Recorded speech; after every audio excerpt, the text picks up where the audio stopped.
is your last set of notes for Chapter 4, which is least common multiples.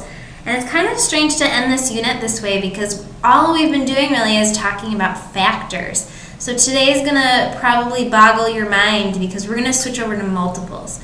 So your job today is going to find the least common multiple of 2 or more integers.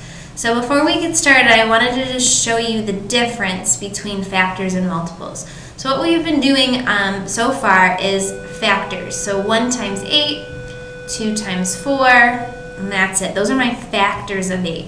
My factors of 10 would be 1 and 10, 2 and 5. Those are my factors. So numbers you can multiply together to get that number. Now multiples are completely different. So multiples, I always just remember I'm going to multiply that number over and over and over again. So multiply, multiply, multiply. So 8 times 1 is 8. 8 times 2 is 16. 8 times 3 is 24. 8 times 4 is 32. Hopefully you get my drift. So notice how what I did. 8 times 1, 8 times 2, 8 times 3, 8 times 4. Okay, so those are your multiples. So very different. Then you go over to 10, multiples of 10. So 10 times 1 is 10, 10 times 2 is 20, times 3, times 4, times 5. So multiples are you're counting up by that number, kind of like when you list your 2's and 3's, so 2, 4, 6, 8, those are multiples. Okay? So you're going to find least common multiple between your two numbers. So how you're going to do this is you're going to begin by making a list of the first, always start with the first 4 multiples of each number. Okay? Sometimes you're going to have to do way more than that, but I always like to start with that. So find the least common multiple, and you're going to see me note that as LCM. And then you are going to list all of the exponents if you have any. And then for each variable, you're going to circle the one with the biggest exponent. So very different with exponents than what we've seen in the past. So those are the steps we're going to take today to find the least common multiple. So let's start nice and simple with 4 and 6. So remember, we're not doing factors anymore, we're doing multiples. So multiples of 4, we're going to count up by 4s. So 4, 8, 12, 16, and then last one would be 4 times 5 is 20. So I started with my first 4 multiples. I'm going to do the same thing with 6. So 6 times 1 is 6, 12, 18, 24, and then my last one would be 6 times 5 is 30.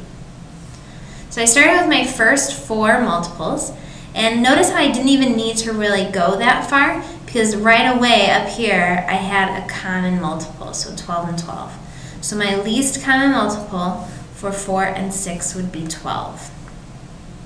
All right, example 2 has some exponents, which is good. We're going to practice with that. So I'm going to list out my multiples of 3. So 3, 6, 9, 12, 15. So start with the first 5. And then 5 would give you 5, 10, 15, 20, 25. So I see I have something they have in common. So it would be 15. So 15 is my least common multiple, but I have to deal with these exponents. So for greatest common factor, you only figured out what they had in common. For least common multiple, it's weird because you're going to take everything that you see. So I see an A, so that's going to be in my answer. I see a B, the biggest one I see is B to the second.